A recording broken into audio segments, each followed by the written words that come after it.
Hi, how's it going, everybody? Welcome to the Bitchuation Room. So happy to have you here live. So happy to have you here in the future. Do we make it? I know we don't. I know we haven't. We haven't made it. No one's made it. We're not making it personally. We're not making it in this town ever. No. We're not making it as a society, but that's okay because all we have is right here, right now. Please like and share the stream. Aliens will study this and be like, why so self-interested when entire world on fire? It's like, well, because sometimes we got to make ends meet. So happy to have you here. I am Francesca Fiorentini, your host of the show. We have a great show.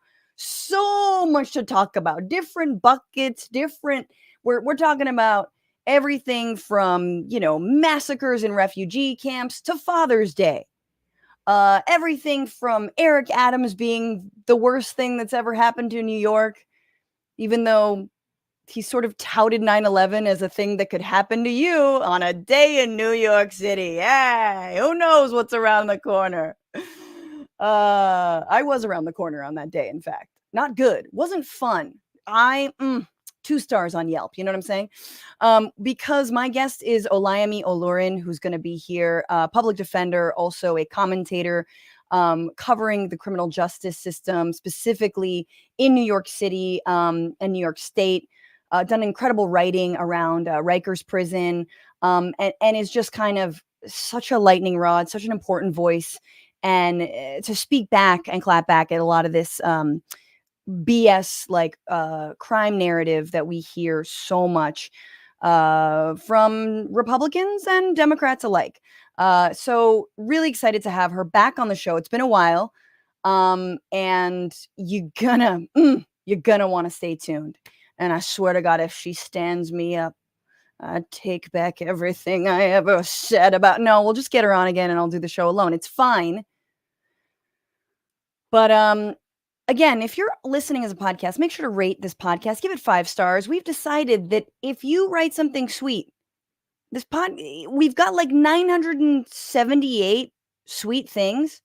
But if you're the 1,000th sweet thinger writer, we're going to send you a t-shirt, maybe 2, maybe some stickers along with that.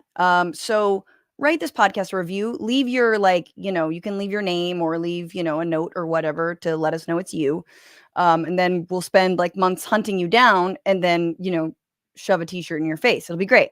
You'll love it. Trust. So yes. And thank you so much for those who have already written sweet little reviews. Also, I wanted to let you guys know that this show is completely supported by you all. It is your clicks. It is your shares. It is your support specifically on Patreon. Patreon.com/Bitchuation Room. You get so many good perks, but specifically access to our bonus Wednesday show. This is an entire hour. I do solo. We do a lot of fun stories.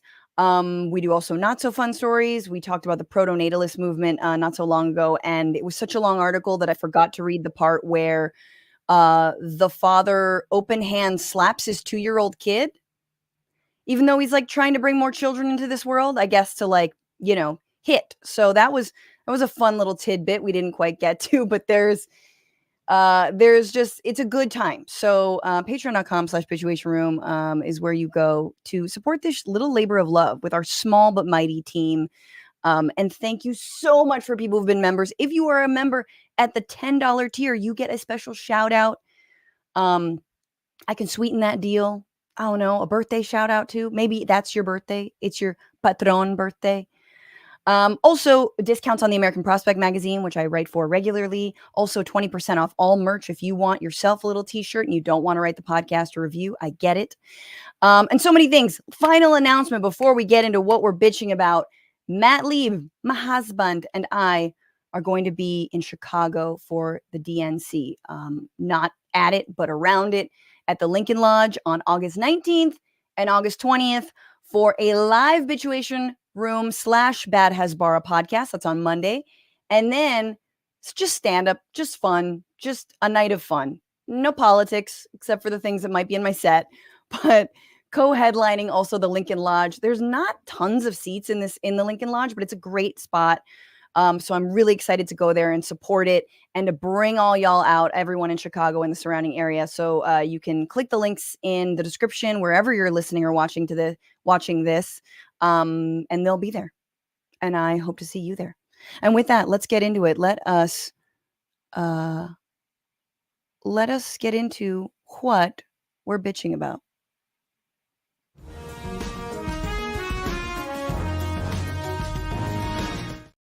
So I'm going to try and keep this brief, even though I have a lot of feelings. We are suffering in the United States a massive right-wing attack. There is a full court press on democracy, on our fundamental basic human rights, our freedoms. It is happening on our labor rights. It is happening, and it is now taking the form of and using as a vessel for its attacks, using Israel.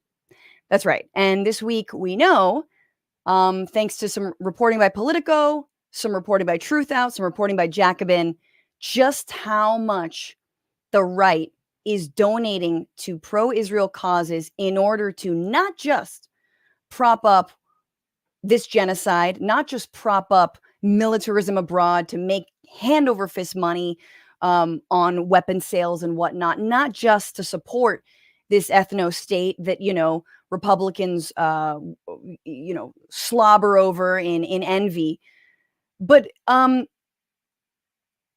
they're doing it also for their own goals. They're also doing it because they want to undermine labor rights. They want to undermine reproductive rights. They want to undermine the possibility that we could ever get things like universal health care. So Jacobin is reporting, first of all, the context is that AIPAC is now, we now know, the biggest donors to AIPAC are all Republicans, all of them. So this is the main Israeli lobby, and the people that they are taking money from in order to funnel into candidacies and campaigns like George Latimer, who's going up against incumbent and progressive Jamal Bowman right now, those are all Republicans. But they're not only trying to, knock out, it's not just a Republican trying to knock out Jamal Bowman because they care about the Jews, so-called, right? They don't. It's because they want to actually get rid of any progress that has been made on the labor front, again, on like working people gaining a few rights, on climate and environmental protections, all of that stuff. So again, we're talking about Bernie Marcus, co-founder and former CEO of Home Depot. Remember that guy? Gave $2 million to the United Democracy Project, which is part of an AIPAC super PAC. It's part of the whole conglomeration. And specifically, like, not just that, Paul Singer, hedge fund owner. Also guy who was fly fishing with Sam Alito and then had a case before the Supreme Court. Paul Singer is also donating to AIPAC and pro-Israel causes. We are facing a massive onslaught from the right using Israel as a Trojan horse. This is not just about universities. This is about our political system. And what so fucking gets under my skin is how unseriously liberals and centrists are taking this. How you have the likes of Richie Torres scolding everyone for being anti-Semitic when we criticize genocide. How you have the likes of, whatever it is, entertainment elites scolding people right? Like about all these students, why can't they just shut up? While what they don't understand is that we're the ones who actually take the threat of another Donald Trump presidency seriously. They are upholding a a far right candidate in Joe Biden, a far right candidate that both Nate Silver and Ezra Klein, centrists of the most centrist, say should drop out of the race because he can't win it. And they don't even talk about Israel or Gaza. They're having us prop up their shit war criminal of a candidate so that in come November, if and when he loses, they're going to blame all of us who were like, hey, he was a terrible candidate. He didn't listen to the 57% of Democratic voters who say this is a genocide. We need to stop arming Israel. The NAACP this week said we need to stop the flow of weapons to Israel.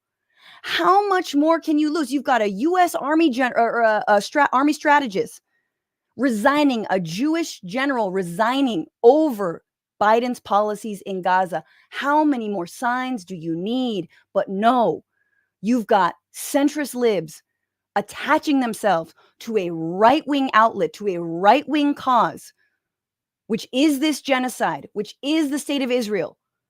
And when they fucking loot, when their candidate, Biden, who they somehow think is their candidate, even though their candidate really is, I mean, they're really caping for the far right at this point by supporting Israel.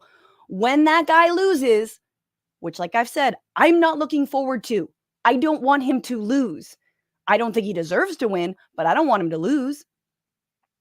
They're going to come around and blame everybody else. And it's fucking wild to me when they're the same ones supporting candidates who are taking Republican money right now. I cannot wrap my mind around liberal Zionists. I cannot. There is no excuse for you. I'm not even talking about dead children yet. I literally cannot wrap my mind around you. You're willing to implode labor rights, in my environmental policy. I'm talking about Biden. These are Biden's legacies. He's willing to implode that over a country that doesn't even want him to be the president of the United States. A far-right movement. Israel right now is looking at the parliament in the EU, seeing the rightward shift, and they're super excited. There's a headline out of Haaretz saying Israel sees right-wing shift in EU parliament and gets excited or thinks it's going to be a win for them. This is a right-wing project. I'm not saying Israel doesn't have the right to exist. I'm just telling you this is a right-wing project. So don't come looking at us when your precious democracy that only the fucking real ones are fighting for crumbles because you set it up. You allowed all this Republican money to funnel into the coffers of bad faith motherfuckers. So I'm just already pissed. I'm already pissed. And again, I don't relish in this. I don't want to be right. And I do not want Biden to lose in November, but fuck. Anyway, we got to keep going. But before we bring in my guest, you know what I need right now? I need to calm the fuck down.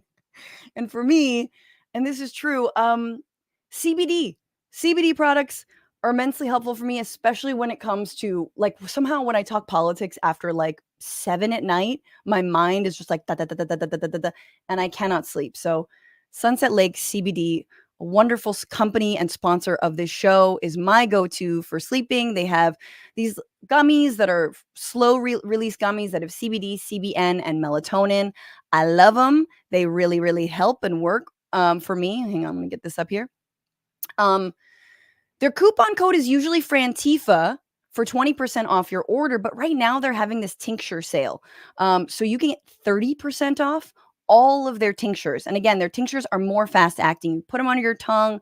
They're great. They have all different dosages. So 3,000, 6,000 milligrams of CBD, or just a little bit, just a 1,500, right? And also they have a good night oil, which is a tincture, very fast acting CBD, CBN. It's lovely. So sunsetlakecbd.com, coupon code tincture right now. That's a sale going on all throughout, I believe, the first couple weeks of June. But save right now, 30% off.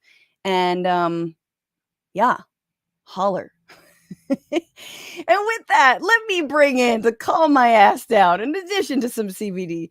She's a movement lawyer, political commentator, writer, abolitionist, and thinker. You can find her at the Olurinati on YouTube and Substack, and her show Olay and Friends premieres Sundays, 1 p.m. Eastern. Please welcome Olayemi Olurin. Olay, how are you? Hey, I am good. I'm sorry I was running a little bit late. I'm trying to get back into working out again before I explode. So that's why I was late. I came back home, my hair was a mess. That's why it's pinned up. There's no makeup. It looks lovely. I like the color, and I was about to bitch about like there is no time. I wake up at like 6 because I have a kid, and I'm like, oh, surely I'm gonna have a time to go like even go for a walk. Yeah. Oh, my chest, Fran. I know. I'm like, well, she starts crying like 6:30, so I'm like, I'm gonna be able to, like, there's so much time. And then on Tuesdays, man, the show, I'm just slammed, and I had to sift through all your amazing Eric Adams clips. So I'm glad you worked out for the both of us, I hope. Good. Listen, I'm trying. I am trying. Olay, we start every show the same way, which is, what are you bitching about? So what, other than everything we're gonna get into in the show, what are you bitching about today? So much. I'm always full of complaints. I was bitching about my new cat, Asada. But she's being goodish for about 24 hours, so I'll let her rock today. I was bitching about, I was watching the new season of Bridgerton finally, and I was bitching about the way they keep trying to play my good sis pen. Like, I hate the way it's just like the whole Bridgerton, and I get it, whatever, it's their storyline, but like, being a little thick, why are y'all talking about her like she ain't nobody? Like, she can't get no man. Like, it just goes without saying. And then everybody's treating her like chopped liver. And I'm supposed to be excited that Colin finally decided to put some respect on her name. Like, so this is the only reason I know this actor is because I think I've seen her speak out around Palestine. And is that who you're talking about? The actress? I don't know what the actress is. She might have. I think her name is like Nicola Coughlin or something like that. I love her. But because she's thick, they're like treating her like, oh, she's yesterday's goods. Yeah, they are on, listen, yesterday's goods, no day's goods. They are on, like, they are treating my girl so crazy on there. Just like, she's like, okay, I'm finally gonna get a husband now. They're like, husband?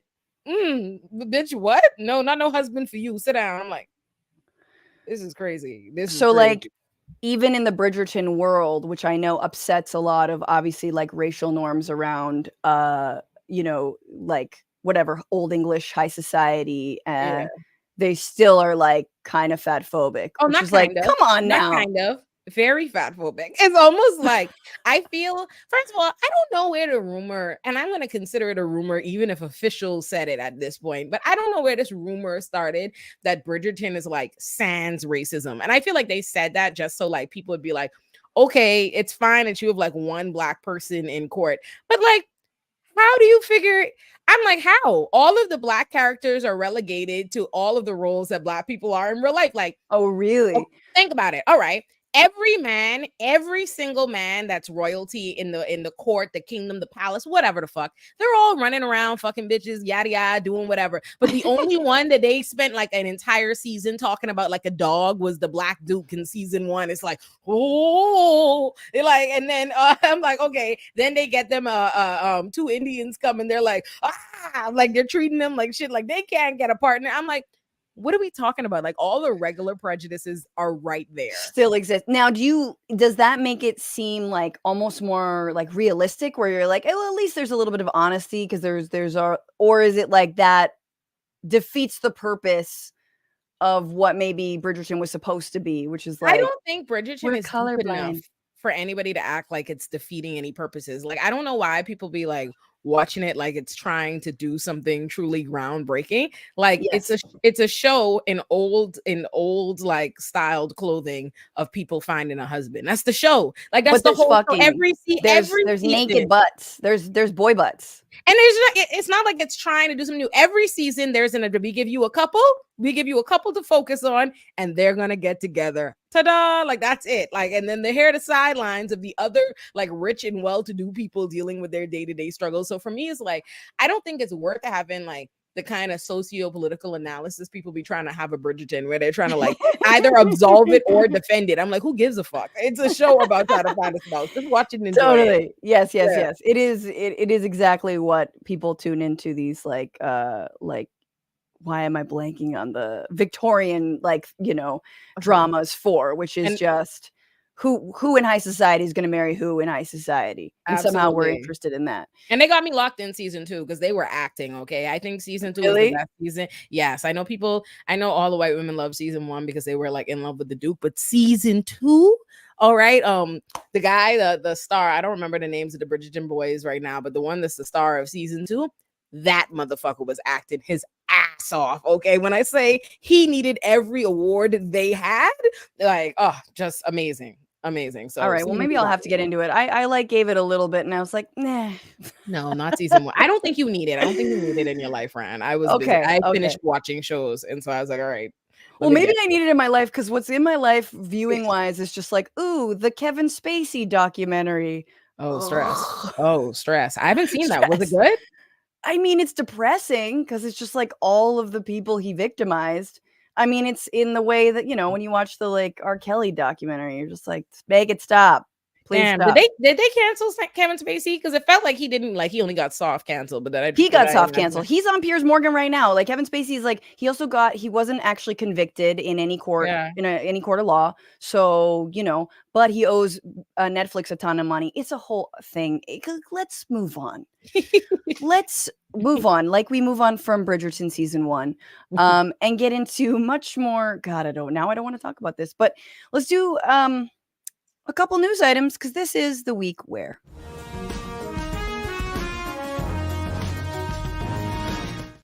Okay, so this is the week where, in a little Gaza roundup I'm going to do, and then we'll get into the awful stuff. We're back to this, like, will they, won't they, on the ceasefire. Just today, the UN Security Council, including, finally, the United States, successfully passed a resolution, ceasefire resolution between Israel and Hamas, which does include prisoner exchanges, but doesn't include Israel. So that's a problem, because Israel is like, no. Because they always are like, no. Hamas has said, yes, they've agreed to the deal. But of course, Israel has not. And then the US says, somehow it's still Hamas's fault. Now, I don't know what kind of like I don't know what's happening here. I think they've lost like the gaslighting thread. Like Blinken and Biden don't really know what's going on, but they still keep on saying like, well, the ball's in Hamas's court. And even like mainstream news is like, nah, they said yes. Like, what are you guys talking about? The other thing that happened in Israel is that their moderate, so-called moderate Benny Gantz, he resigned from the governing coalition because he said Netanyahu doesn't have a plan for this war to end. It doesn't mean that much unless he gets 5 other members of the Knesset to also leave this governing coalition, and then they could call for new elections. So that's neither here nor there. But meanwhile, Olay, the real thing I wanted to focus on is this, what is being billed as a rescue operation, right? A hostage rescue, which was in fact the murder of 274 Palestinians, including 64 children, in order to extract these hostages. And yes, the United States did help it unfold, and help them with their mission, the IDF. What am I talking about? What happened? So this was in central Gaza in a refugee camp called Al Nusayrat. I'm going to pronounce that wrong, but it's okay. Nusayrat. Around 10 a.m. So tons of people. 10 a.m. on Saturday in broad daylight, 2 teams of Israeli special forces, some disguised as Palestinians, crossed into Gaza. It's thought they were traveling in at least one truck and in civilian cars. The streets of the densely populated Nusayrat refugee camp were busy with people shopping at a market. The targets were 2 residential buildings, apartments a few hundred meters away. Palestinian witnesses described some troops arriving in 2 undercover vehicles, one which resembled the trucks used by Israel to bring commercial goods into Gaza. The other was a white Mercedes truck piled high with furniture and other belongings, a common sight in the camp that is home to thousands of displaced families. So what happened is they rescued 4 people. 3 of them were in a car as they were trying to leave. This is special forces trying to leave when they came under fire. And they couldn't get out. So they ordered basically missiles to rain down from the sky. So the Israeli military decided to send in support, attacking from the air, from the sea, and the ground with massive force. This is according to the BBC. Mobile phone video from the scene shows people diving for cover as missiles whistled in and gunfire rang out. Later footage showed bodies strewn in the streets. It was in these moments so many Palestinians are likely to have, correction BBC, not died, been killed. This is from The Intercept. Abu Nasser, one of the witnesses, said, "We heard people crying for help in the bombed homes. They had martyrs and injuries, but we couldn't help them. The scene was gruesome. The streets was filled with civilian body parts," he said. "Many injuries, bleeding out without ambulances being able to reach them. The sustained attack on Nusayrat lasted about 75 minutes, which is absolutely terrifying. And again, this is not we sent in more special forces in another truck. This was no. We just called in like the drones and the copters and the missiles came raining down. Like miraculously, and there's unverified reports that maybe a hostage was killed in the rescue, but I haven't seen actually a verification of that. But it's a miracle they didn't kill the 4 precious lives that they wanted to save in this whole thing. The last piece of this is that Israeli forces with 3 hostages battled away from the market and eventually reached the beach, not far from the temporary pier built by the U.S. Navy to deliver humanitarian aid, and a second helicopter was waiting. The rescue captives scrambled inside, and the wounded officer was loaded. He would later die of his injuries. So they didn't actually kill a hostage, but an IDF officer did die in all of this, along with, again, the peoples whose lives we don't count as equal, Palestinians. Yeah. But that last piece, I think, is kind of each part of this story, Ole, it's like worse and worse and worse. Again, everything out of Gaza is like some sort of evil Mad Libs, you can't imagine how bad it gets. So they likely are, special forces are pretending to be Palestinians and pretending to arrive in aid trucks, or at least trucks that have commercial goods, some sort of goods for the camp. Then when they escape, they likely are using that pier that was designed for that aid, for food, for water, for medicine to come in. But instead, no, they're using it as an escape route, a safe spot for them after they just mass murdered a bunch of children. So I think anyone reporting on this and not calling it a massacre is being completely disingenuous and irresponsible. But I cannot get over the Israelis outdoing themselves, the IDF outdoing themselves when it comes to the kinds of atrocities they are able to commit over there. Honestly, I don't even feel like I have any new words to add. Like at this point, it feels like, just squeezing water out of a rock. Like I'm not like as out. It is deplorable, and I don't know another way. Like I feel like I've said all the things, and everybody said all the things. Like it is a genocide, it's unspeakable, this shouldn't be happening, and yet it is happening, and it's been happening, right? Like there's an extra highlight, like an extra spotlight on what Israel is doing now since October 7th, and has obviously been ramped up. But like the general dehumanization of Palestinian people that makes way for what we're seeing now has been going on. The US's like commitment to Israel still going on, like it's always been. And so I don't know what new. I just don't have anything new to say. Like I literally just am just like, fuck.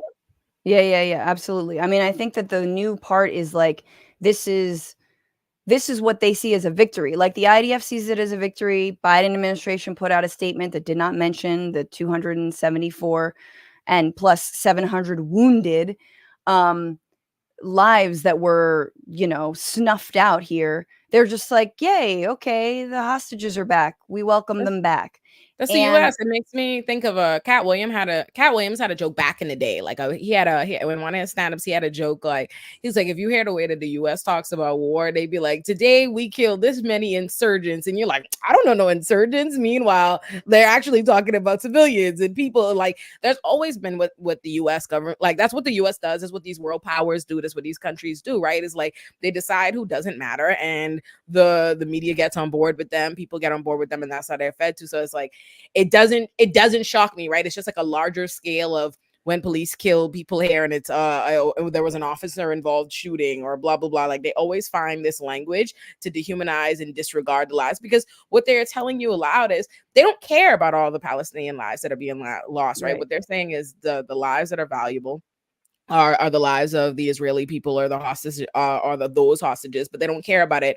Both sides, they don't care. Like they don't care. And there's a lot of dehumanization, like with the lives of civilians in general, right? Like it's a lot of people talking past each other and dehumanizing one at the expense of the other, right? It's really some sick shit. I really don't. I don't know what else to say, Fran. I wish I had something like intelligent to offer. Right. I mean, I think that, you know, in wars past on Gaza, it's always, you know, there are, you know, Israel suffers some casualties, like 2 or 4, you know, in the like less than 10, and then about 2 to 3,000 Palestinians are killed, largely civilians are killed because of that, and we're just seeing that play out, you know, on you know, hyperspeed. It is playing out for us so quickly. And I think the real thing is that the United States is shedding the illusion. It's like, yeah, I mean, to make it into a situation around cops and like losing that illusion, if anyone still had that, you know, it's like the United States has lost the illusion of being an actual, like, any arbiter, any reliable arbiter when it comes to international law, when it comes to maybe any kind of mediation. I mean, this is the reason why, like, the US is always about, oh, China's influence and the Russia's influence and all these motherfuckers. Yeah, because they actually have more credibility because they haven't burned it for decades and decades and decades. So if you want to get like, you know, if you want to make these other powers, regional powers, less of a force, then actually be more honest. Like, don't throw down with Israel in the way that you do. It's the main reason why they've lost credibility. The United States has lost credibility around the world. That and, you know, Vietnam and Iraq and Afghanistan and everything else, right? But it's like all of that is mask off now. So we shall see. But I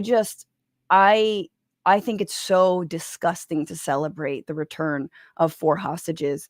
And TBD on what they have to say, because these are also people who were living in the refugee camp. They saw who was around. They saw the women. They saw the children. They saw the bustling of Palestinian life there, probably for the first time in their lives. Yeah. So, and they were also the ones who were like keeping them safe, right? In some ways, as awful as that is. You know, we also heard this week that like one of the hostages who was released back in November when there was a ceasefire has been bullied because she spoke well of her captors and said that, yeah, they gave me food and it was okay. And we talked about the conflict. We like, you know, whatever, we would argue with one another. And people are like, oh, you know, they've been trolling her, telling her that it's a shame that she was released. It's a shame she's not still being held. So, you know, if it doesn't fit their, you know, a genocidal narrative, they don't want any of it. So TBD on this. But I feel you in terms of like, what else is there to say? Yeah. Let's move on though, because this is, Olay, we're like a week and a half, maybe it's about 2 weeks into this new narrative when it comes to Donald Trump and the black vote. And the new narrative and the new tack is, now that Donald Trump is a convicted felon, 34 counts, he is suddenly more appetizing and can relate to black voters. Now, if that sounds at all racist, that's because it is. It is a very bigoted, racist thing to say and assume. But people like Senator Tim Scott are kind of banking on this. So Tim Scott, again, the only black Republican in the Senate, this is according to the New York Times, views former President Trump's 34 felony convictions as politically positive for his party, a circumstance that will help increase black and Hispanic support in November. Quote, the decision last week is actually helpful to driving more folks to the Republican Party, he told reporters, adding that convictions would help conservatives win over black men who are, quote, so fed up with this 2-tier justice system. And if you needed this, here is Trump himself before the conviction, but echoing the same thing. I think that's why the black people are so much on my side now, because they see what's happening to me happens to them. Does that make sense? I've heard that. Okay. So those are politicians, Olay. we got other people to weigh in on this, but maybe just your reaction. I know you've seen this discourse. We had like, he was rolling out the sneakers. I mean, I'd literally like, when will he just put on blackface? Like, we are so close to that level of overt racism. But tell me your thoughts. I so deeply don't care. Like, I can't. Let me tell you why, Fran. Like these things are just meant to upset Black people. What they want is, they want me to see it. They want me as a Black person to be like, I'm enraged. That's so racist. How dare you say that about me, a Black person, and like go and run on. But it's like, that's what they think of us. They think of, I know that because they're trying to speak to the exact reality that they would dismiss if we said it, right? The Republicans, Donald Trump, these people, right? Like, shoots, even a lot of the Democrats, right? But it's specifically the Republicans, the right, are the main ones who refuse to acknowledge that a criminal system is racist. They refuse to acknowledge that Black people experience racism in this country. They refuse to acknowledge discrimination when it comes to Black people. Somehow they always know that it's in reverse, right? They somehow always believe in the premise suddenly when they want to use it for their advantage, right? Because if anybody had Donald Trump just said on any other occasion, the criminal system is racist against Black people and Black people are being railroaded, they would be booing from the stadiums, right? Let's be clear. He's not saying that to an audience of Black people. He is saying that to an audience of white people, just like Tim Scott is saying that to an audience of white people. Black people are not voting Republican, just like Black people don't listen to Tim Scott. Black people didn't vote Tim Scott in office, so Black people don't give a fuck. These are things that they are just saying to other racist white people and like hope, and that's all it's for. So for me, I don't give a fuck. I don't care. Right. It's to make themselves feel better, like in the most paternalistic, gross way possible. But I mean, you also hear it echoed from, and he is also not, just like Tim Scott, not representative of, I think, most Black voters, but 50 Cent, who I used to like, maybe. You know, he was on Capitol Hill. This was apparently some surprise visit because he wants to like more representation of Black entrepreneurs in the liquor industry. Also, he's like mad at Suntory or whiskey or some crap. I don't know. It's very self-interested, obviously. But he was asked by, I believe, a CBS reporter about, you know, Donald Trump and the Black vote. And here's what he had to say. Have you made a decision? I haven't. What do you see as the significance of African-American men in this election? Thank you, everybody. For both of you. I see them identifying with Trump. Why do you say that? Because they got RICO charges. Because they got RICO charges. Oh, shots fired at Fonnie Willis for some of this. But anyway, Olay, we are in the upside down. I think, listen, you know what? Here's what I find frustrating. There are countless like Black experts, Black political pundits, Black intellectuals, Black thinkers, and they are available and they're offering the opinions and they're there, right? But like 50 Cent or whoever else, like these things are like racist and offensive, and not just on the part of like Republicans, but like Democrats too, and whoever like trots these people up to like the White House. Because why? Like, I'm tired of like, but why are Black people's representatives at the White House 50 Cent?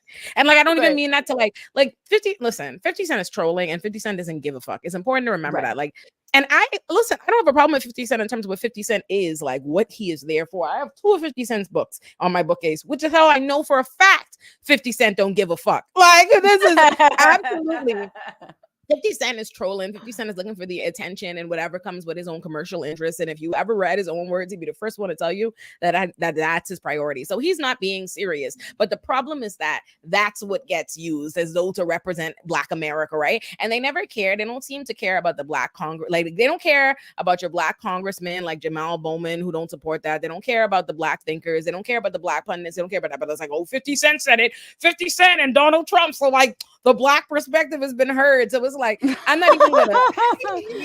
And like, Tim Scott. Don't care. It's like, don't forget about Tim Scott. Oh, listen. I mean, and it manifests itself, you know, speaking of white people talking to other white people about this, it manifests itself, you know, I feel like it is, because he's got a massive platform, it is important to like see how folks like Joe Rogan are taking a piss out of this. And he's laughing when he's saying this, because I think he knows exactly what you're saying, that this is bad faith, that this is ultimately racist, and that Donald Trump's, like, the way that the justice system handled him has nothing to do with the way it handles 99.99999% of most people. Yes. So many rappers are showing support for Trump now. It's crazy. Yeah. Because now he's got a felony. Right. I mean, like, now they realize also he's getting trapped by the system, just like everybody's been rapping about, being trapped by this system, this bullshit system. And Shut the fuck up. This bullshit system. Like, it's just like, and they just be talking a bunch of fuck shit. They just get to talk. It's so sickening. It's like so many rappers are showing like so many. Could you please give me name all of them of the so many rappers? Sexy Red and 50 Cent both made two offhanded remarks. One of whom will probably not vote, and the other who will vote in his own personal interest, and it probably won't be Republican. Like, that's the thing. It's just like, who gives a like? Honestly, the problem comes. These are white people problems, and let me explain to you what I mean by this. No, I'm so serious. No, I appreciate it.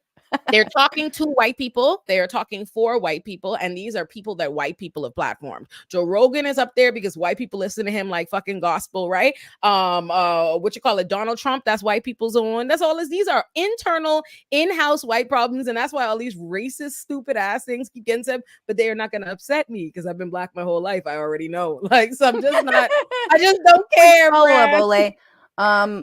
Tim Scott is Veep. His name has been floated. Do you see it happening? Tim Scott? No, wait, no. That'll never happen.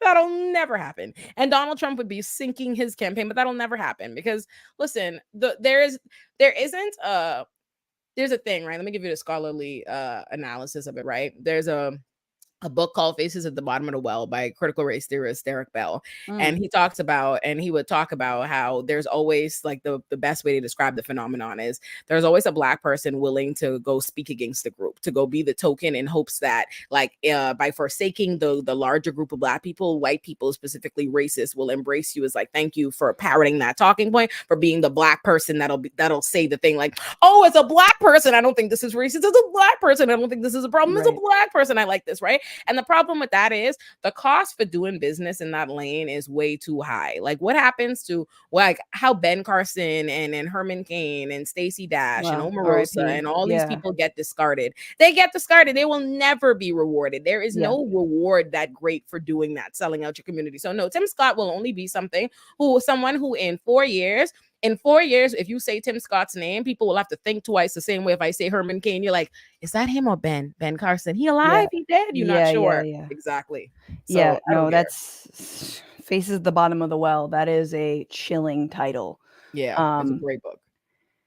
Let's move on. Someone said Candace Owens is a great example. You're right. Look at her, fired.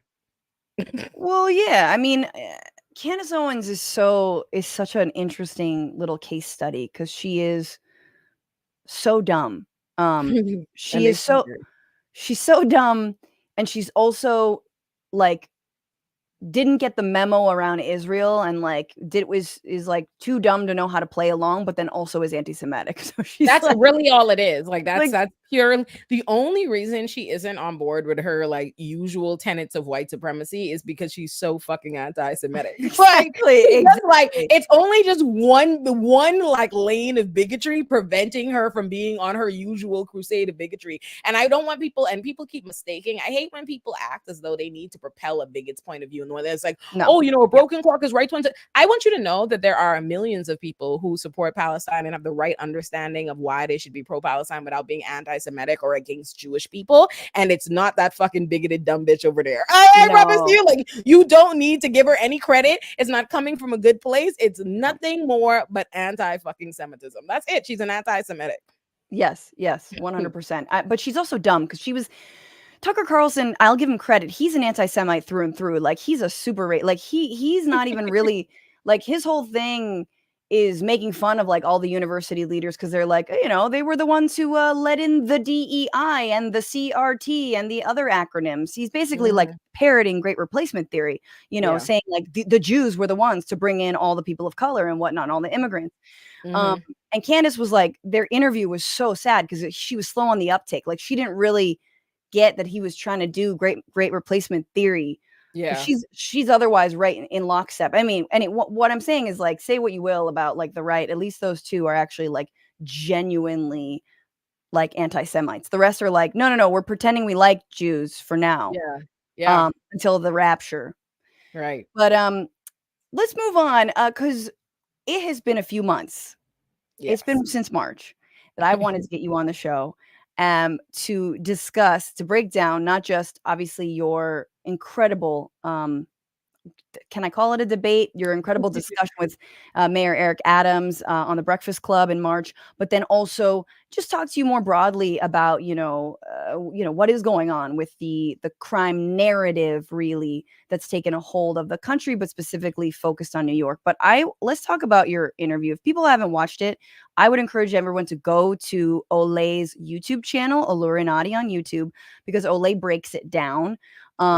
And it's so good, and with like the supporting documents and everything. But I have 3 clips that I really liked that I wanted to like just ask you about, because I thought they hit on different aspects. And the first one is about really talking about the root causes of crime, right? Like, which never really gets talked about. Yes.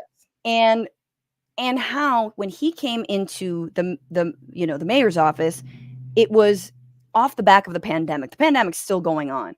And everything that came along with that. So here he's spitting some crap stat at you, and here you are pushing back on that. And I just wanted you to expand. So take a look. The federal monitor was.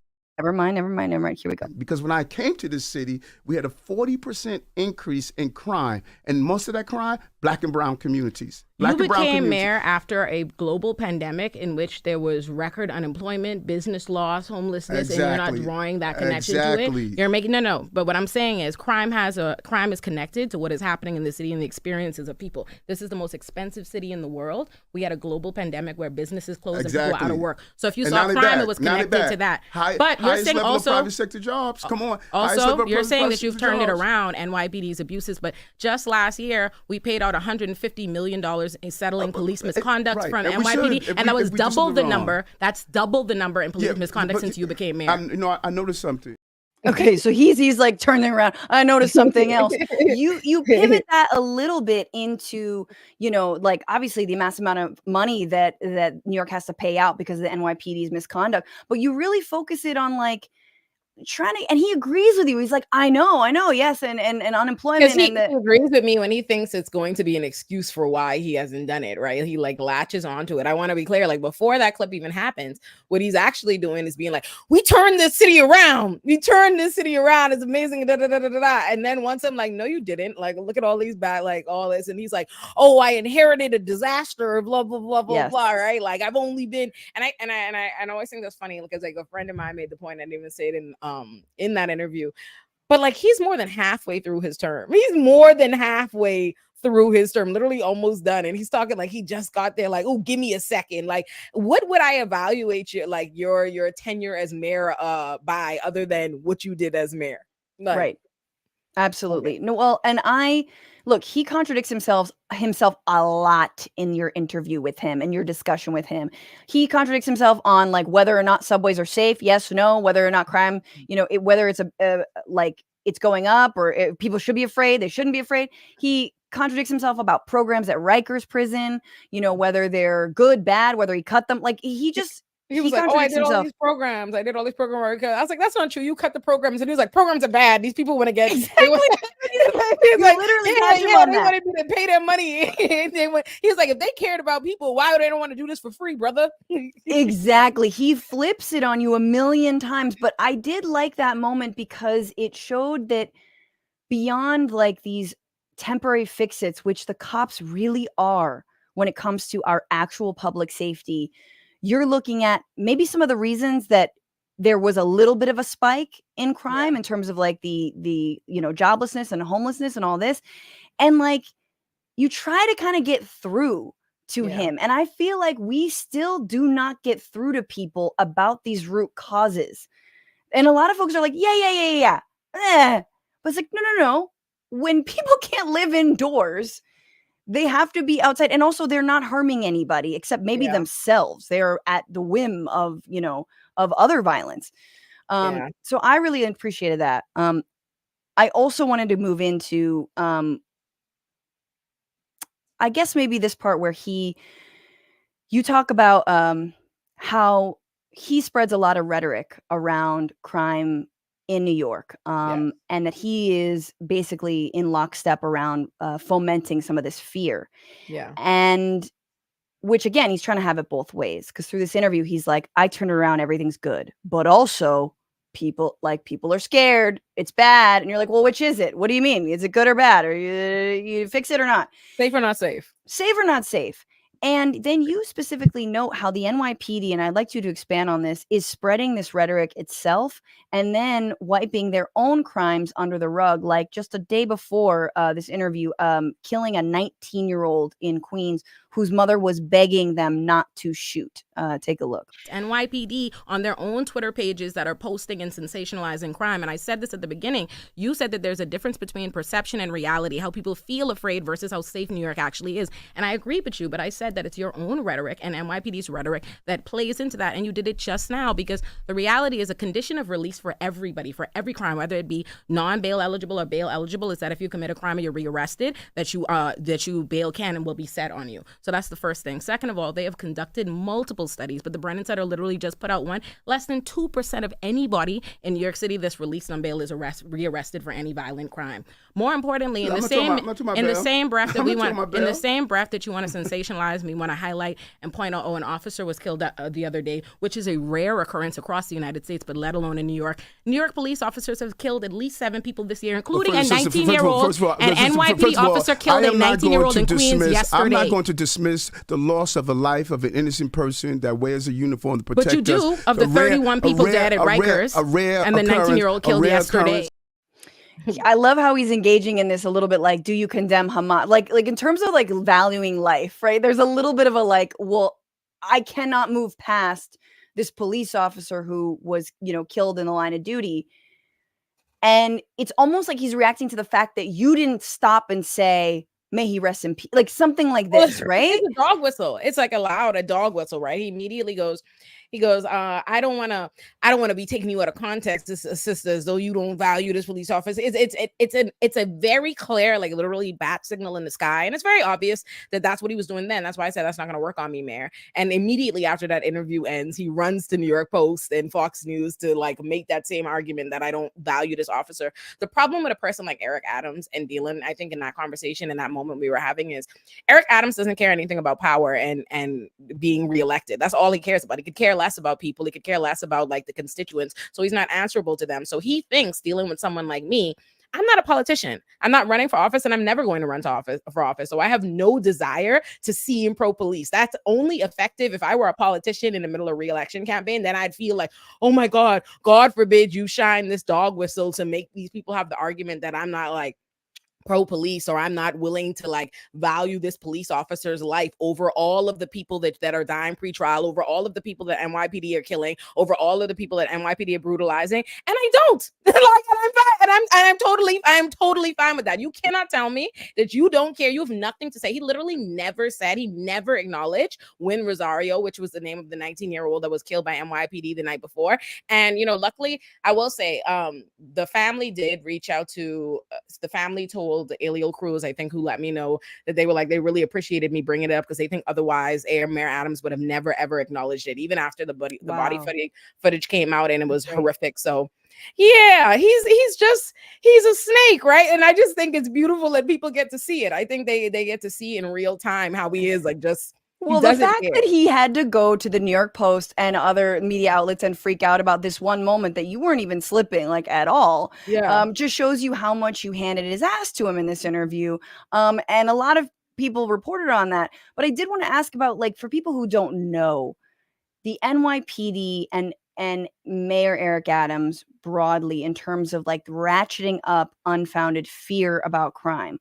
What has that looked like for residents there? And what is, I know it has meant many police officers in the subway systems, which actually Charlemagne in the beginning of this interview said very candidly, when people see that, they think something's wrong, even though there might not be.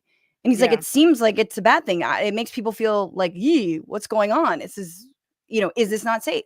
And he just kept, and I thought what I think is interesting, right, is like when a person like me, who is a Black person who lives in this city, says the same thing, it gets dismissed to like, oh, those are the leftist radicals, and you just have a difference of opinion. But here is a Charlemagne who, by no means, is a leftist or where I'm from or anything. These people in the room, Envy is pro-police, like explicitly pro-police. I think his father might be a cop. Charlemagne is definitely not on my side of the aisle, and they're both saying the same thing, right? So even your average, not half as informed, not a leftist, not a progressive, not a radical, common sense wise sees and says the same thing. And that's what I said. New Yorkers do not feel safe by this overinflation of police presence. And that's an important point, because he specifically said his own argument was that New York is safe, is that we have the safest subways, is that there are, he called a number, like a negligible amount of number of incidents that had happened on the subway. And he said, think about this. In the city where they are defunding education, they are defunding housing, they're defunding healthcare, and they keep telling you, and Eric Adams is all around the place telling people to justify budget cuts that he's been making for our social benefits that he's been making since the minute he became mayor,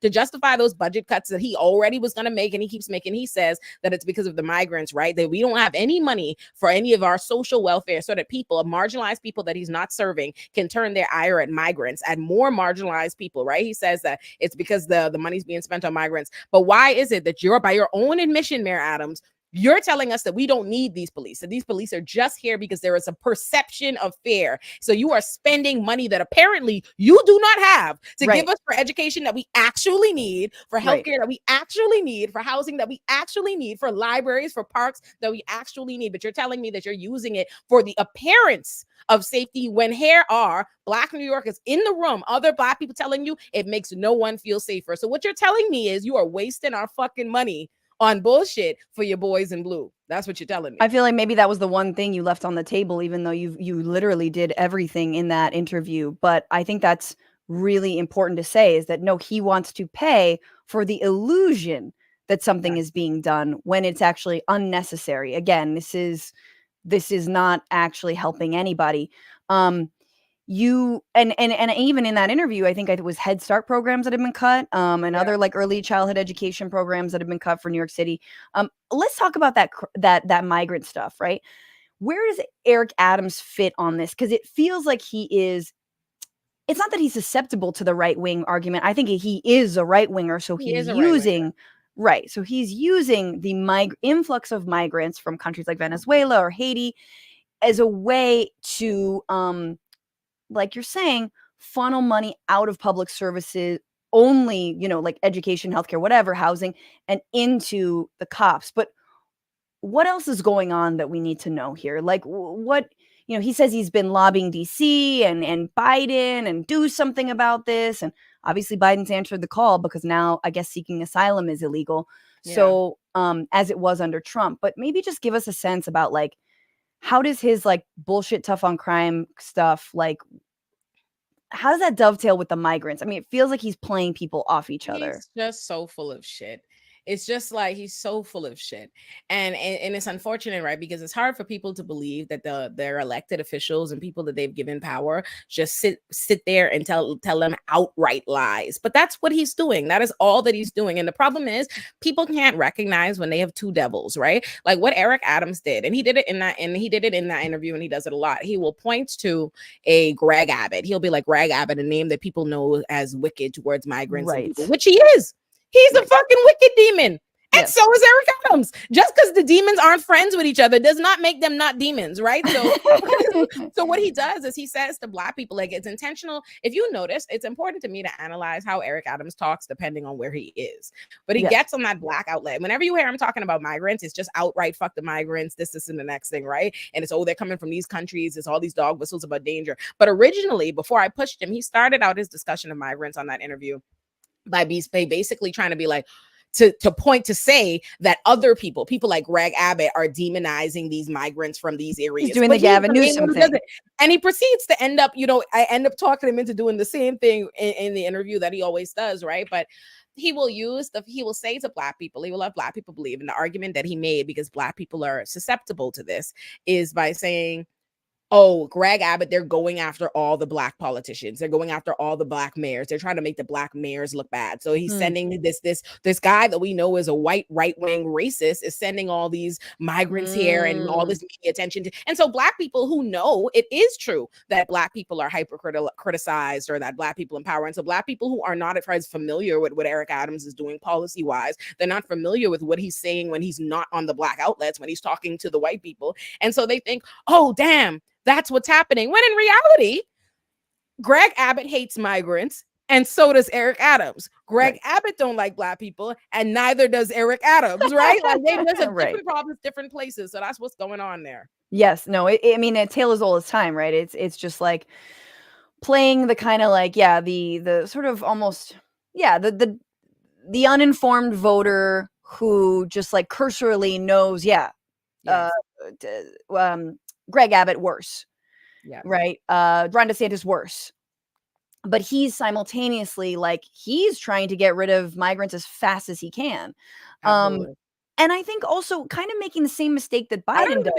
I don't believe, and first of all, I don't believe that Eric Adams wants to get rid of the migrants. I don't believe it, anyone. Oh, the migrants are no. I don't think so at all. I think the migrants are a beautiful fall. They're fall guys. Like that's what the migrants are, right? I want to be clear. America has this way of convincing Americans that the same problem Americans know they've been dealing with since every day is now a new problem because they've named it something new.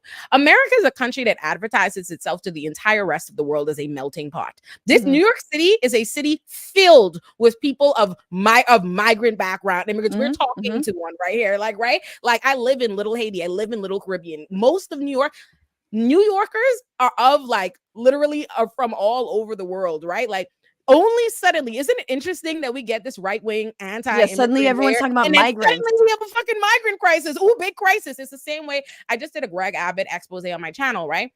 It's the same way Greg Abbott talks about the border, the situation at the border, like it's this new out of control issue. But I put his letter, what he's saying about the migrants at the border, right next to the secession letters, and they're saying the same shit. Nothing is new. Every problem that they claim they have, the migrant crisis, the crime, this, all of these are just like names they've come up for how they will disparage different marginalized groups, and they convince and they pit those groups against each other, right? It's easy. So you get someone, an Eric Adams, someone who is a fucking cop.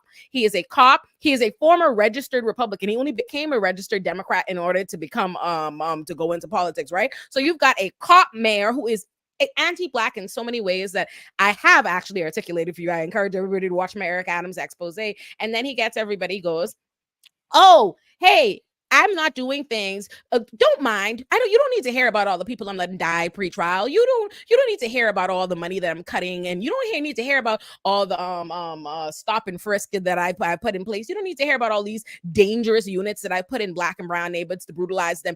Instead, you should feel upset that the resources that you're not getting because I cut them and stuff like that. No, don't be mad at me. Be mad at these migrants. That's the problem. Hate these other people who don't have shit because they're the reason you're not getting the things that I wasn't giving you. And people don't stop to sit down and say to themselves, hey, how come they're not saying that because of the migrant crisis, NYPD doesn't get new billions more dollars, right? But in the same time, the literal same time that Eric Adams is telling everybody in New York that they can't get money for education and healthcare and housing and all these things because of the migrants, he signed, by his own admission, a historic landmark deal to give billions more dollars to NYPD. NYPD has not lost $1 since Eric Adams became mayor, but somehow the rest of us have. But yeah, it's the migrants' fault. It's the migrants' fault, sure. No, I mean, it's wild. I mean, he's a Republican, and this is like, that's the other thing. Like and I don't mean to like, again, you see the way Biden is allowing the right to paint the narrative for him when it comes to like the migrant crisis at the border. But Eric Adams, I think, is a I think he's actually like sort of much more of a Republican because he's 100%. Like, no, it's good. It's good for divide and conquer tactics. And to keep that fear going. And obviously the cops are not without consequences. These are not just, and you point that out to him. This is the very last clip I just wanted to play from it, which, I think is great. And oh my God, if this touched a nerve with him, he could not let go. And you guys talked about it. I mean, he kept going back to it for I think 20 minutes. It's about the federal monitor. It's about stop and frisk and the expansion of stop and frisk and the worsening of it. So he can't even let you finish. Because Garvey couldn't let me finish because he didn't want Black people to hear that. There is no defense to it. There's nothing you can say to Black people. So what he does is he conceals that information from them. He can't get it out because he doesn't want to hear it, which is the reason why I wanted to notice ever since that interview, Eric Adams, not only did he go on that silly little press run and all those different things, but have you noticed now he's limited how many people can even come to his pressers. He's freezing journalists out because he knows, again, he can never answer the questions. It's all about, which is a right-wing tactic to just suppress information. They never he's obviously, his PR person has been fired ever since agreeing to do this interview with you, President. I mean, I am they were behind me. I could see them all, the three of them. He had three his guys on his team. They were sitting behind me, like off to the side. It was a white guy, a Latino guy, and a Black guy. The Latino guy was chilling. The Black guy was like this. And the white guy was literally like this. And he just kept like trying to round up the interview like a million times, like 3 times, just like, right, we gotta go. But he couldn't let it go. He couldn't let it go. He was so defensive, which made him look even weaker on it.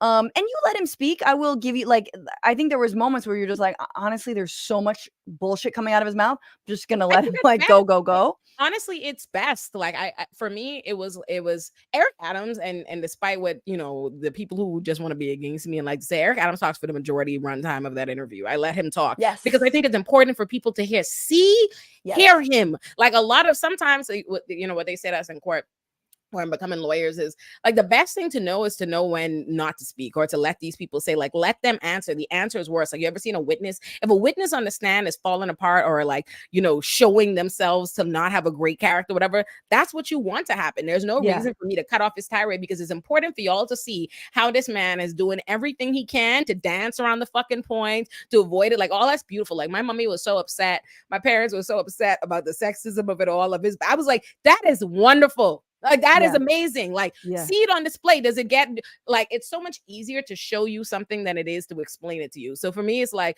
beautiful. You get to see. And you what did. he's like. You stopped down and were like, Exhibit A, he just said he wasn't fear-mongering, got really mad when I said he was fear-mongering, and then fear-mongered. Right. Literally, like, and it was beautiful. But here's what really got him. The federal monitor, who is tasked with ensuring that NYPD is following the law, conducted an analysis.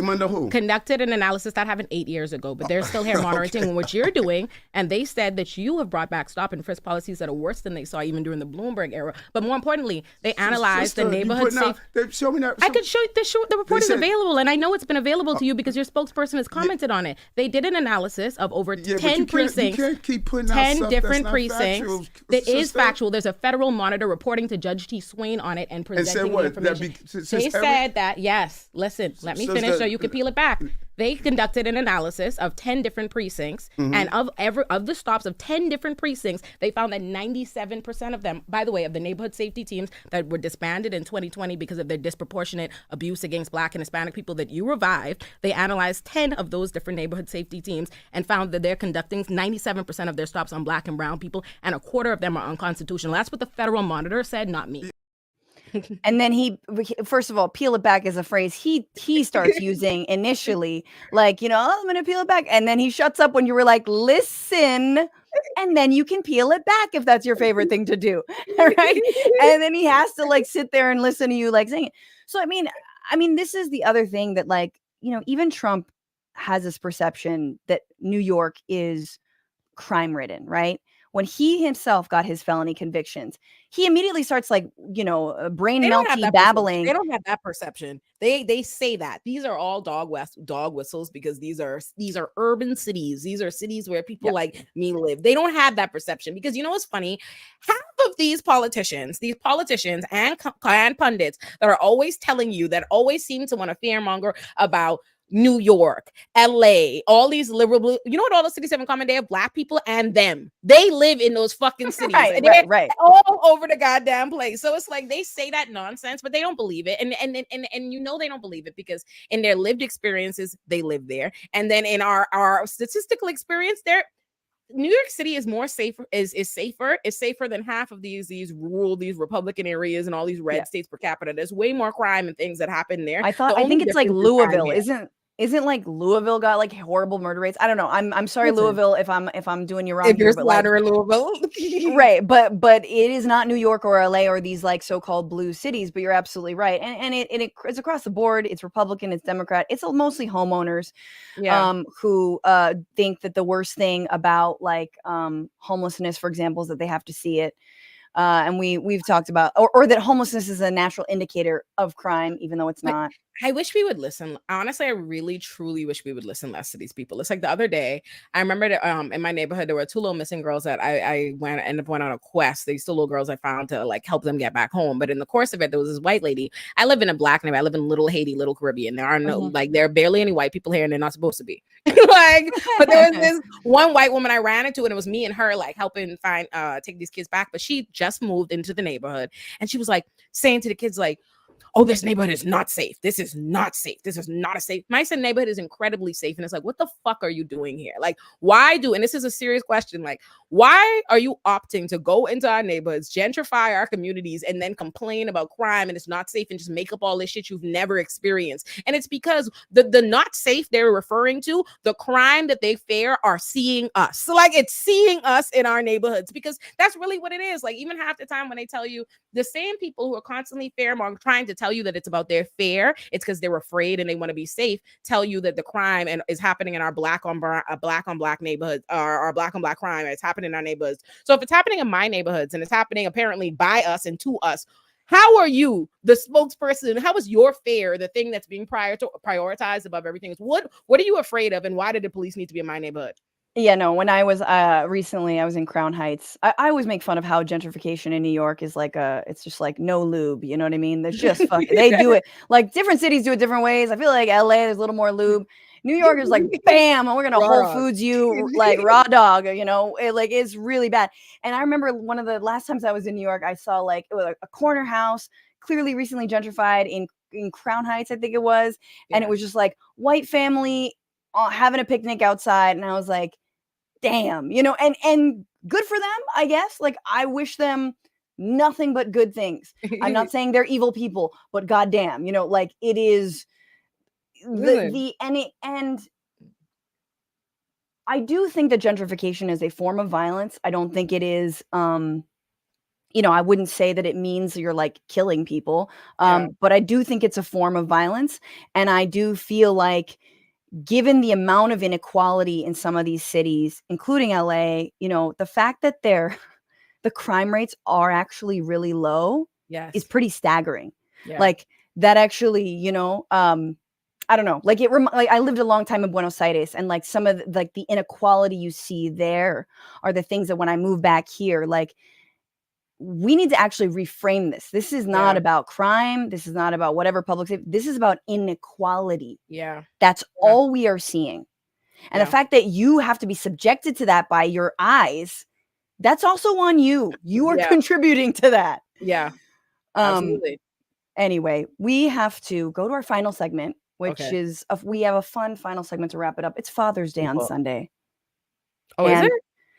Yes, and judging by the way your parents might have reacted to you being Eric Adams being sexist towards you, I feel like you got a good dad. I feel like my daddy loved me. Daddy very proud. Before we actually move on, wait, time out, because I actually want to ask you, and I didn't get a chance to, and I'm realizing because I wrote it down. $225 million for a police training center in Queens. Thoughts, Ole, on this? This is property already held by the NYPD, but people are calling it the Cop City of New York. Yeah, I mean, listen, that's what it is. Like that's absolutely what it is. And honestly, I think like I don't even think I have short thoughts for anymore. Because when I put up a tweet about it, I realized like how many people on my list, or at least on Instagram, so how many Black people have not heard of Cop City, don't realize what Cop City is, and that's a dangerous fact because it's popping up specifically in places like Baltimore and New York City, places where they know Black people are. That's why it's in Atlanta in the first place, are trying to build these things. So I honestly think I just need to, and I've started it. I'm probably going to put together some kind of like big video essay to explain like the Cop City problems and stuff. I've interviewed already a couple of people for it. So I'm going to do that. I've got thoughts for him. We had Kamal Franklin on a few months ago, but Kamal would be a great guest, and we love your breakdowns. And so you're right. It's important. And also those RICO charges, right? Which is like, simultaneously Fonnie Willis going after Trump for good reasons and then going after Cop City protesters for handing out a leaflet. Listen, I know, and I have thoughts, and I haven't lit Fonnie up. I have it written. I do. I like 2 different video essays that I have that I've been working on that I have a bunch of different things that I'd be working on, and it's about whichever one gets finished next that comes out. Good for you. Good for you. Yeah, but I wish I was that disciplined. Listen, and I have some sometimes I run into an issue of some older black people that I respect, like professionals and mentors who they have a soft spot for black excellence, right? So this black person, and they want to sympathize with her so bad or something, and they're so against Trump that they're pro her, and I be trying to find the grace, don't light this woman up that my mentors but I'm probably going to. I have it written down. So yeah, I mean that's the thing is you have to be able to, and this is what I think people who. How do you have that critique? How do you lay it out for some of the centrists or some of the liberals who are just sort of knee-jerk want to support Fonnie Willis in a nuanced way that doesn't play into the racist rights narrative about her? And you can do that. And we have to do that. And it's but I think a lot of people, they take the easy way out. So it's kind of you sort of knee-jerk or I'm going to side with the right against Fonnie because I actually think they're right, and I'm going to use this as an angle so people come click on my videos because I'm going to be yet another person who's going to throw my own people under the bus or whatever it is. You know what I mean? I think that's an interesting nuance. You can dislike people with nuance. I have an entire 2-hour expose on Greg Abbott's head, and I never once said anything ableist about him. You know what I mean? Damn, you can that's hard. I'm full. I say it's fair game. See, my Frantifa know it's fair game on Greg Abbott. Listen, I wish it would be fair. Listen, you have no idea how many little jokes I had in my mind that I was listen, I could already see. I can see the comments now, and I don't want to defend myself. Let me shit on him another way. No. People know that tree missed, and that's a base tree. We love that tree. You know who was hard not to shit on, who really tested my my progressiveness, but I stayed the course? Madison fucking Cawthorn. That was listen, I'm telling you, if there was ever an ableist joke at the tip of my tongue, it was when there was mad, because I was I know you're not walking around here being a white supremacist. Definitely not walking around here being a white supremacist. Hey, I was not you better than me. Yeah, his bone structure saved him. You know what I mean? It's not fair that he gets spared because he's hot. And you know what? I'm gonna just sit it out. Yeah, we can leave it. We can leave it there. Why don't we pivot to Dad's Day? Dad's Day. Yes, this is so dope. All right, we're talking about Father's Day. Everyone, look. I'm I support dads. I support dads. Doing all the things, doing just as much work around the house, so raising their kids, obviously, and doing all the shit that you should do. But some people think that's actually funny, and that actually makes you weaker as a man, even though those same people constantly complain about fatherlessness. And this is the problem, is fatherlessness. And so this is in honor of those Republicans who are full of, or just nothing but hypocrites. This is worst dad ever.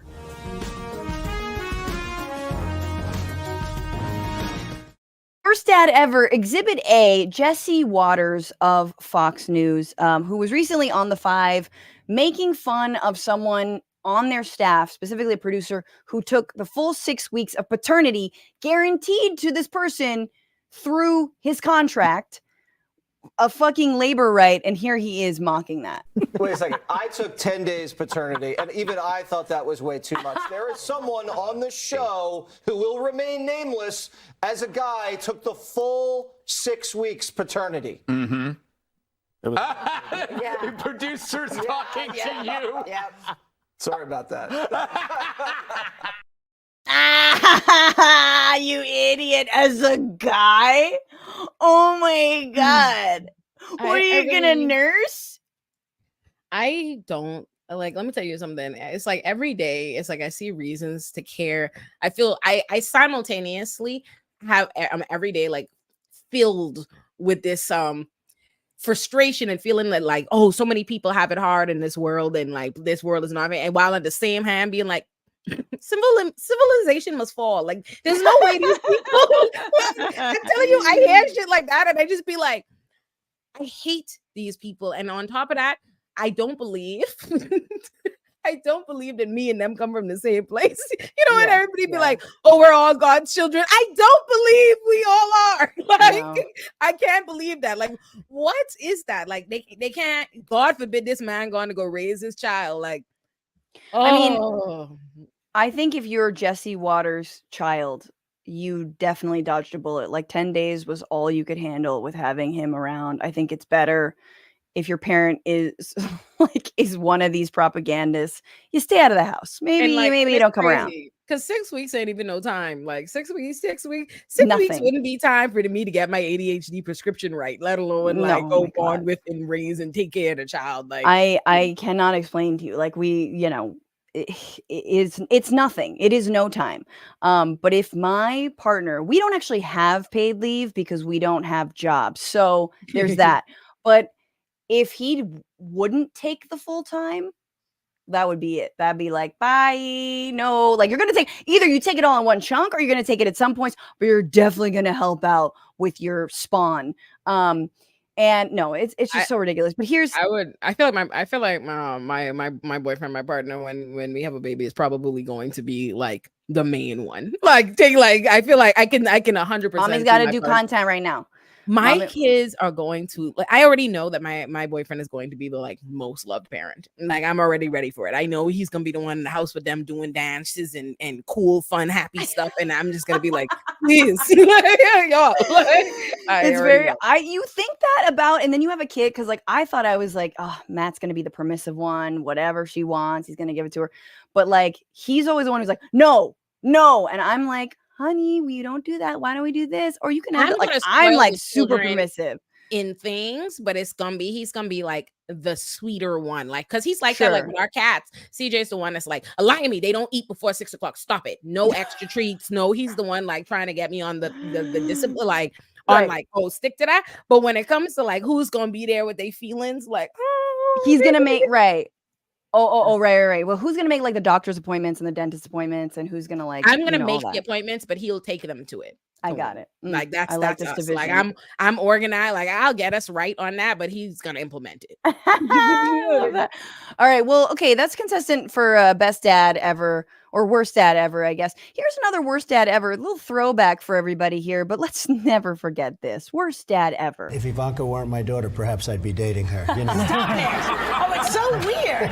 Stop. You know what? You are sick. Isn't that terrible? Yeah. Well, you're known for saying outrageous things, Mr. Trump. Who are you, Woody Allen?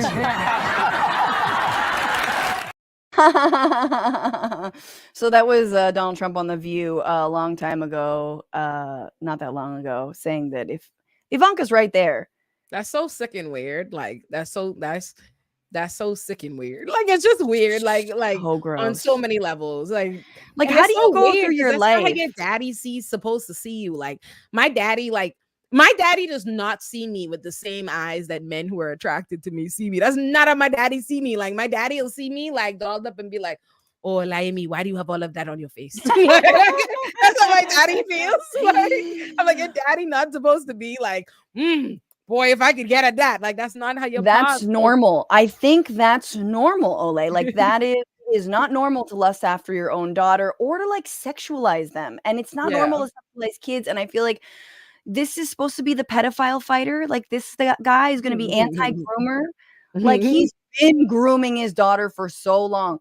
And they be the main ones. Like nobody who can like their whole flag. Like the right is just so full of shit. And like people just like humor it so much. It's just like, oh, we're Bible thumpers, so we're the good ones. And it's just like, I like that accent.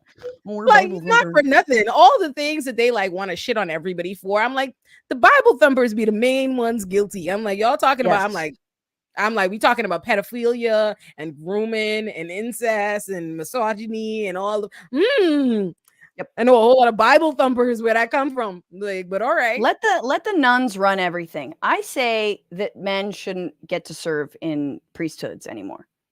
I think it's just free them. I think it's just nuns. Only nuns. What have the nuns done? I mean, But- sure, they get kind of kinky with each other, but other than that, final worst dad ever, except maybe a little bit of a reversal. Hunter Biden was also found guilty of 3 felony charges of purchasing and having a handgun and lying on the form that said, "Are you addicted to drugs?" This is what he did. That's what they got him for? They got him for on the little paper when you're like, "Hey, are you addicted to drugs?" He was like, "Nope." And this is what they got him for. He might be facing 25 years for this. I doubt he'll see a day of jail. He's not going to see a day of jail, as we all know. But this is what his father, Joe Biden, who honestly, in every other area, maybe in labor, he's good, but in every other area, pretty bad. But in the area of being a pops, maybe he's okay. He said, "As I said last week, I am the president, but I am also a dad. Jill and I love our son, and we are so proud of the man he is today. So many families who have had loved ones battle addiction understand the feeling of pride seeing someone you love come out the other side and be so strong and resilient in recovery.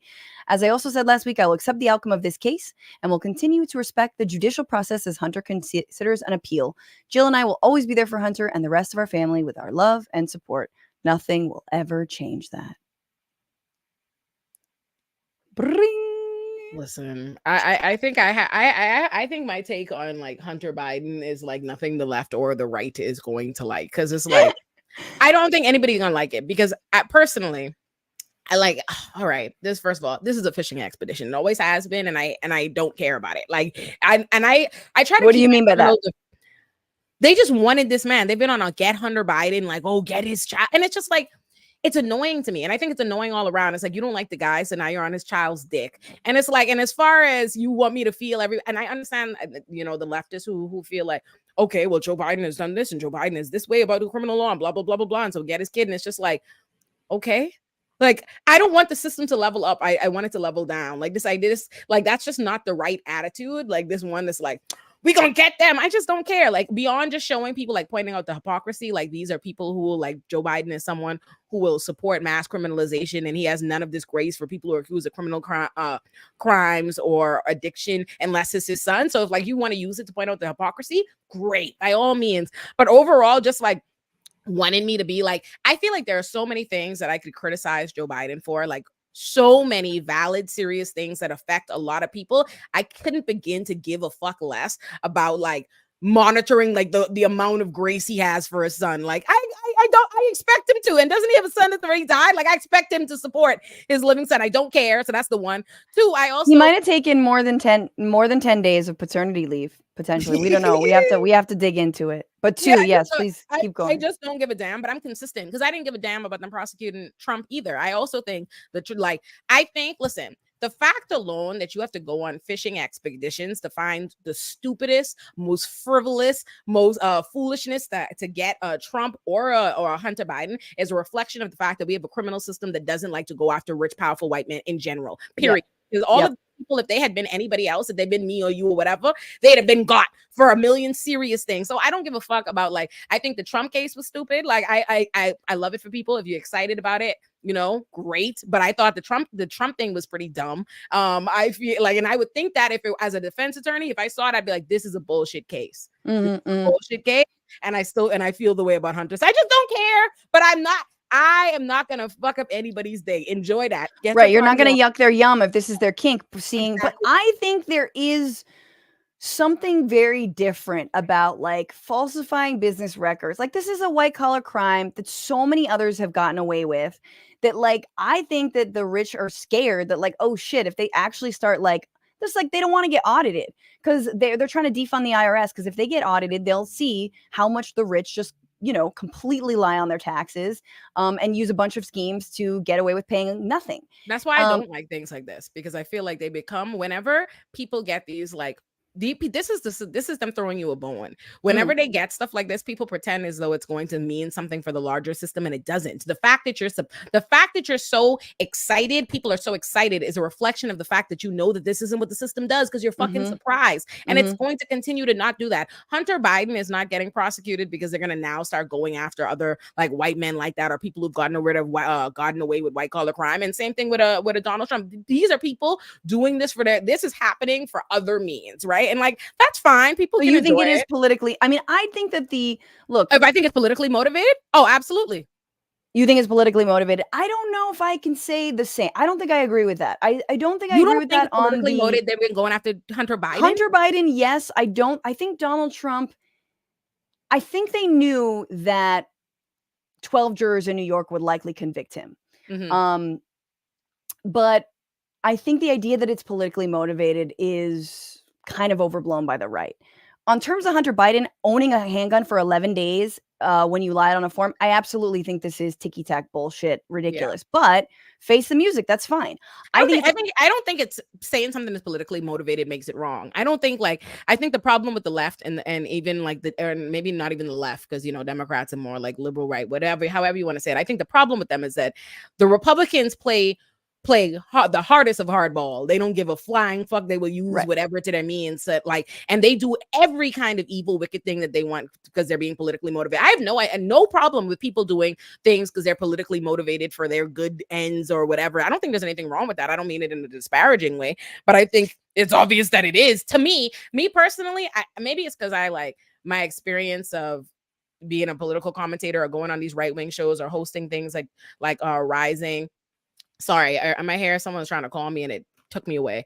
You're here. These things is everything, especially when I was hosting Rising, every fucking breath Hunter Biden took, it was a goddamn segment. Oh, let's cover this. Let's talk about this, that. I'll be on that, because we're trying to, do this. And similarly, and listen, I think Donald Trump, I wrote a piece about this for Teen Vogue, so I have a lot of nuanced thoughts on this, right? I don't think people are wrong to try to prosecute Donald Trump. I don't think it's wrong for people to do it or be excited about it because they feel like Donald Trump is someone who has gotten away with a litany of crimes and wrongdoing. So if people want to see him get his on even the smallest scale because whatever, and people know he's a criminal, but it's in the same way that you're going after a mob boss on tax returns, where you're this guy's literally ordered hits out, but that's my thing. It's you're going after him, and I'm not mad at that, but it's you're going after him because you can't really get him on the things you want him to, and because he continues to be a threat to you when he shouldn't be, right? It shouldn't be in a situation where someone like Donald Trump, with all the things that he's done, is the Republican nominee or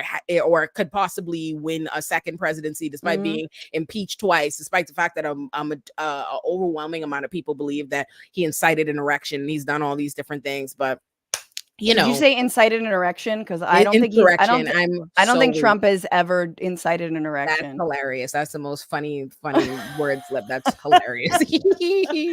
Never has he ever incited an erection. In fact, I think Donald Trump has led to a lot of erectile dysfunction in the last 8 years. I'm sure a lot of miserable women who won't admit they're miserable because of their political views. Oh yeah, 100%. And people who are too depressed to even fuck. But So are you where do you, we talked a little bit about Fonnie Willis, but does Letitia James that feel super politically motivated? And then, as then you see the appellate court in New York appellate court, and it's I believe it's all black women. Does that, what bone does that tickle for you? I like Letitia James. I like Letitia James. And like I said, I don't think politically motivated is wrong. I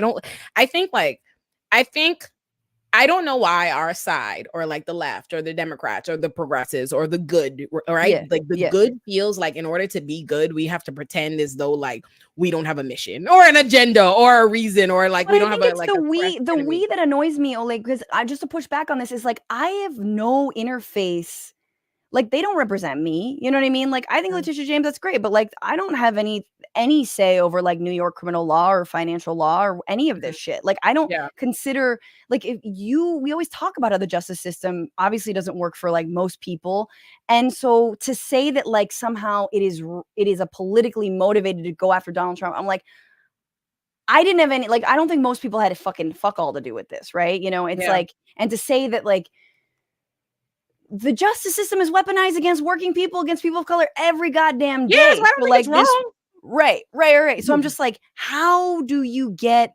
They're just trying to hold one guy accountable. Maybe it is politically motivated. Maybe it's more like class motivated. Like more like, finally, can we at least get one rich guy for doing some rich guy shit? I just don't think that that's what's happening. Like, especially like, to me, it's the way everybody, when everyone celebrates a Derek Chauvin being convicted, so they feel like, oh, we're this police officer, and that's their sacrificial lamb. They convicted him so that you don't say anything about the police officer who killed a girl like the day of that conviction, right? Like they don't say anything about all the police officers getting off for Elijah McClain and getting off for everybody else, like getting off for Breonna Taylor. It's just a sacrificial lamb. Like, that's all it is. And it's just so people feel it's when you give somebody a bone, like, I'm going to give you this so I could go do whatever the fuck else and continue business as usual. Like, Derek Chauvin going to jail, it was not, the system is going to be overturned. They're not going to radically change. The police are not going to start to be prosecuted. And the same way this happening to Donald Trump does not mean it's going to start happening to other presidents. It doesn't mean former presidents. It doesn't mean it's not. It doesn't mean that, but it's what the right is afraid of. And I like that they're scared. And it's what the wealthy are afraid of. And I don't think that they're staring afraid. down a second Trump administration. I'm like, at least he could be a felon. I don't think they're afraid. I think they're indignant. I think that's something like, as someone who's been around white supremacists a lot, like, and racist people and whatever have you. I went to high school in West Virginia, college in Ohio, went to law school at a prosecutor mill, right? Like, they're not afraid. They're indignant. They can't fucking believe it. Like, even if something you ever have somebody who's just like, I'm outraged, like that.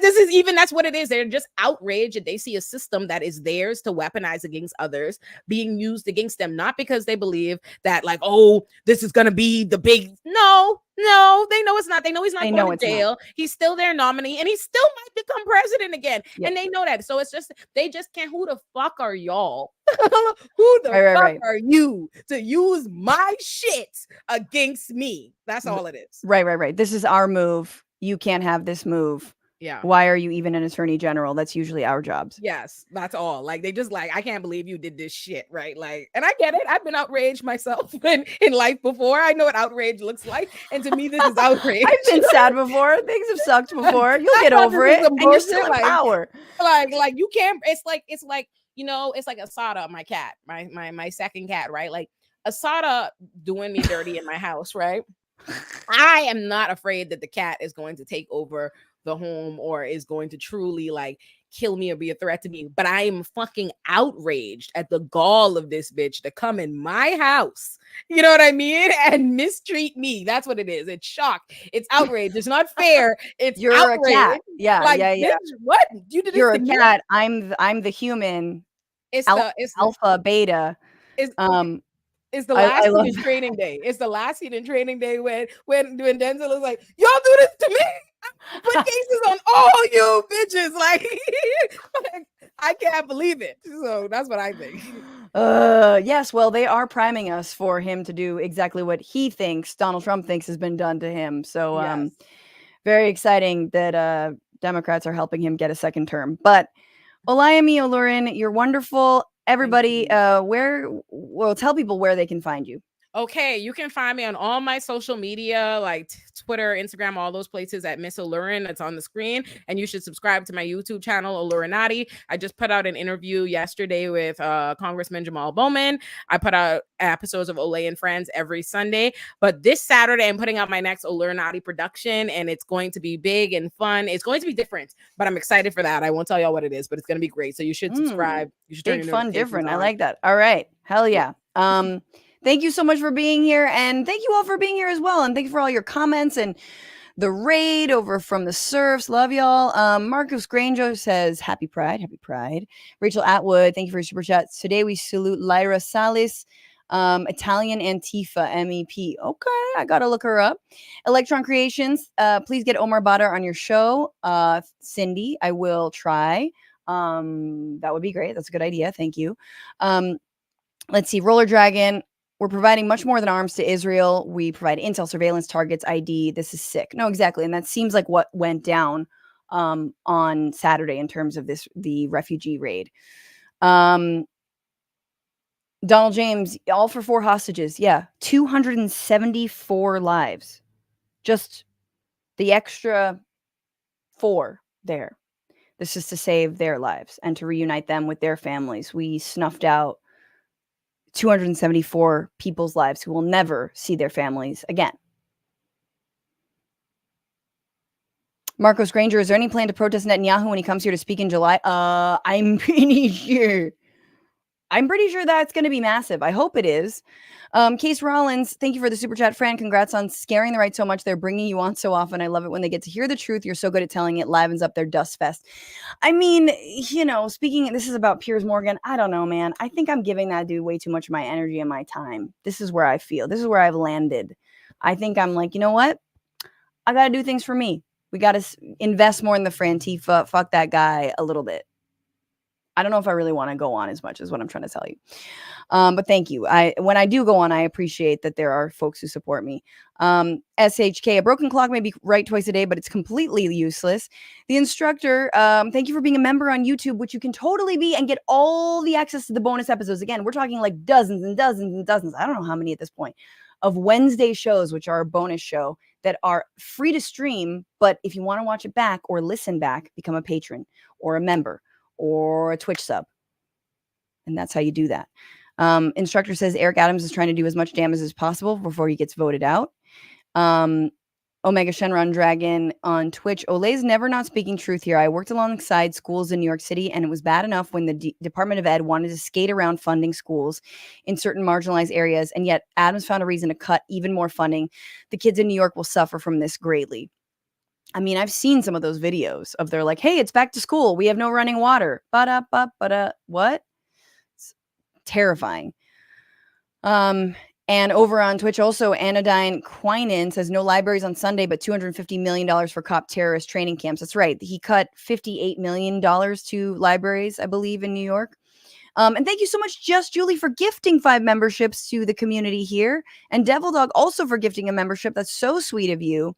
And Onyx Squared, Franny Fio and Ole, what a day. That's right. It is a day. It's a good day. Do I have any other announcements to make other than get tickets to see Matt and I in Chicago, August 19th and 20th? And with that, why don't we thank everybody who's become a patron at $10 or more. Do we have much of a fart song here? Oh, okay. We're going to have to do straight up Twitch subs. Let's do this. We'll just do the fart song anyway, and I'll thank everybody. Here we go. This is the fart song. Takes me a while. Can y'all hear this? Give me 1 second. Why?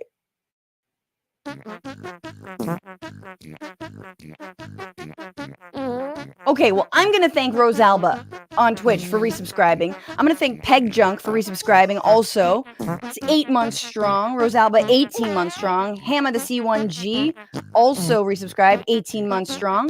Thank you, Charm Chaos, for the bits. And Green Preeny for resubscribing with Prime.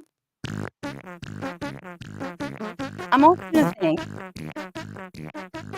some of the folks who left nice reviews for this podcast. Hang on.